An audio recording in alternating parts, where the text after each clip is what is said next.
Luis Antonio Tagle, a name that resonates deeply within the corridors of the Vatican. The name is well known in the Vatican, a place where tradition and modernity often clash. He's a symbol of hope for some, a target for others. His presence evokes strong emotions, both positive and negative.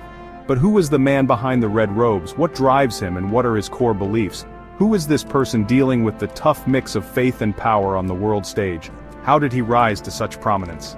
Tagle's story starts far from the fancy buildings of Rome, in the busy streets of Imus, Philippines, a place where life is vibrant and full of challenges. Born into a religious Catholic family, young Tagle seemed destined to be a priest. His upbringing was steeped in faith and community values. He was smart and religious from a young age, setting him on a path that would take him high up in the church. His academic prowess was evident early on.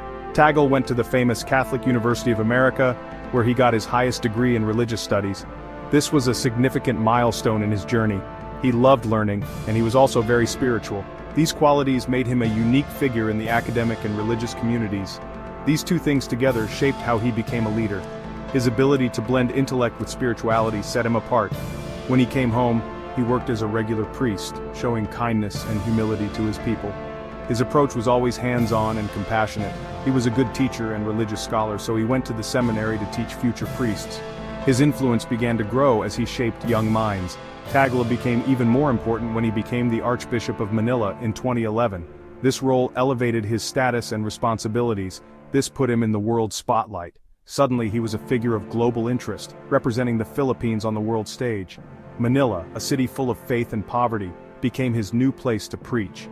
The challenges here were immense, but so were the opportunities to make a difference. He welcomed the city's problems, speaking up for the poor and those who are often ignored. His advocacy for social justice became a hallmark of his tenure.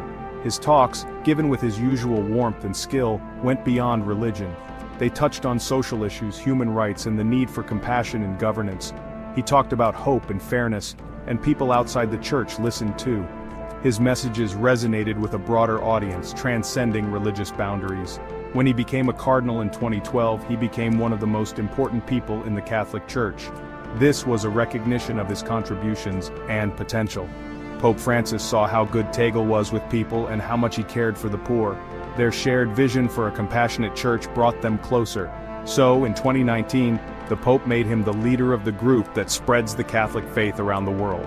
This was a role of immense responsibility and influence. This important job put Tagle in charge of sharing the gospel and working with different cultures and religions. His mission now extends beyond borders, touching lives globally.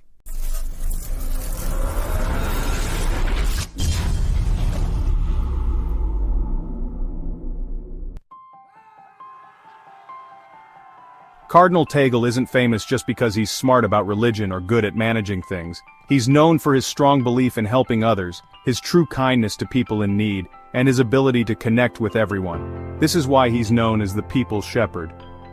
Tagle's care for the poor isn't just something he talks about, it's a big part of who he is. From his early days as a priest in Imus to his current job at the Vatican, Tagle has always helped those less fortunate. He never stops speaking up for the rights of the poor, the oppressed, and those who can't speak for themselves. His work with Caritas Internationalis, a group of Catholic organizations that help people around the world, showed him the difficult realities of poverty and unfairness. Tagle's work to stop human trafficking has made him famous worldwide. He has spoken strongly against this modern form of slavery. He wants people to know more about it, wants police to do more to stop it, and wants more help for victims. His kindness isn't just talk. He's worked hard to create safe places and programs for survivors of trafficking, giving them not just help, but also the love and respect they deserve. Tagle also cares about social justice in richer countries, including his own country, the Philippines. He has often called for economic fairness, asking governments and companies to think about the needs of the poor and vulnerable. His message is simple. True progress isn't just about money, it's about fairness, equality, and respecting everyone. Even though he's known as a good man and a helper of the poor, Cardinal Tagle has faced significant challenges that have tested his resolve and character. His dedication to aiding those in need and his compassionate nature have earned him admiration from many, but they have also made him a target for criticism and controversy. Cardinal Tagle has had some problems. These issues have not only affected his public image but have also raised questions about his leadership and intentions. Whispers of disapproval, claims of bad actions, and accusations of playing political games have followed him from Manila to the Vatican. These rumors and allegations have created an atmosphere of suspicion and doubt around him, making it difficult for him to carry out his duties without constant scrutiny. These problems, often caused by political tricks and made bigger by news stories looking for scandal, have tested Tagle's strength and cast a shadow over his good work. The media's relentless pursuit of sensational stories has only added fuel to the fire, making it challenging for Tagle to maintain his focus on his mission. One of the biggest accusations against Tagle is about his views on social and political issues in the Philippines. His outspoken stance on various matters has made him a polarizing figure, drawing both support and criticism from different segments of society.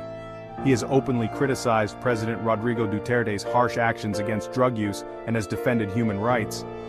Tagle's commitment to justice and human dignity has put him at odds with the administration, leading to a series of confrontations and public disagreements. This has made the president angry. Duterte's response has been swift and severe, using his platform to launch verbal attacks against Tagle and the church. Duterte, known for his strong words and strict rule, has accused Tagle of getting involved in politics, using his position to hurt the government, and even of stealing church money.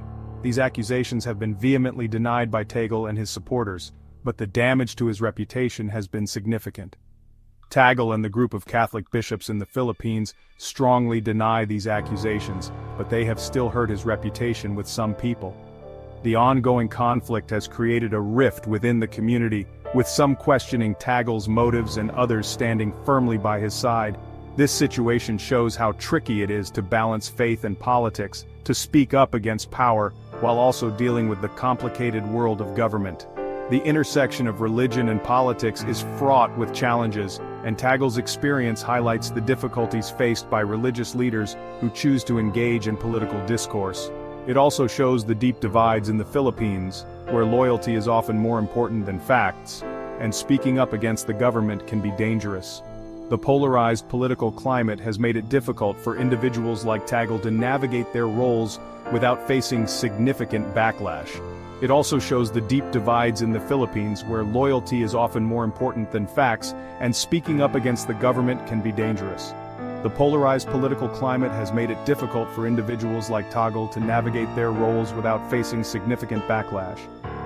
Making things worse, Tagle's time as the leader of Caritas Internationalis from 2015 to 2019 also had problems. His tenure was marked by both achievements and controversies, with some praising his efforts to help the needy, while others criticized his management style. In 2022, the Vatican completely changed the organization's leaders, saying there were serious problems with how it was run. This decision raised eyebrows and led to further speculation about Tagle's role in the organization's difficulties. While there was no proof of stolen money or sexual misconduct, this change made people wonder about Tagle's role in the problems. The lack of concrete evidence did little to quell the rumors, leaving many to question whether Tagle's leadership was as effective as it appeared. Cardinal Tagle and Philippine President Rodrigo Duterte haven't gotten along for quite some time. Their relationship has been marked by a series of public disagreements and confrontations. It's a fight between two powerful people with very different ideas for the country. On one side you have Duterte, a leader known for his tough stance and controversial policies. On the other, Cardinal Tagle, a man of faith who advocates for compassion and human rights. Duterte, known for his bold personality and strict rule, has often fought with the Catholic Church, especially about human rights and social justice. His administration's war on drugs has been particularly contentious, drawing criticism from various sectors including the Church. Tagle, who openly criticizes the killings and other bad things happening because of Duterte's war on drugs, has become a target of the president's anger. He has used his platform to speak out against the violence and the loss of innocent lives. The conflict became very serious in 2018 when Duterte said Tagle used church money to help the political opposition. This accusation was a significant escalation in their ongoing feud. This accusation, made without proof and strongly denied by Tagle and the Catholic bishops of the Philippines, shocked the country. It highlighted the deep divisions within Filipino society and the lengths to which Duterte would go to discredit his critics. It showed how divided the Philippines is, where being loyal to politicians is often more important than being reasonable, and where speaking up against the government can be very dangerous. The political climate has become increasingly polarized, with little room for dissent. Groups that protect human rights, and people watching from other countries, have condemned Duterte's attacks on Tagle and the Catholic Church. International organizations have expressed concern over the erosion of democratic principles and the rule of law in the Philippines. They see it as part of a bigger plan to silence anyone who disagrees with him and to make his power stronger. The crackdown on dissent has been widespread, affecting not just religious leaders, but also journalists, activists, and ordinary citizens.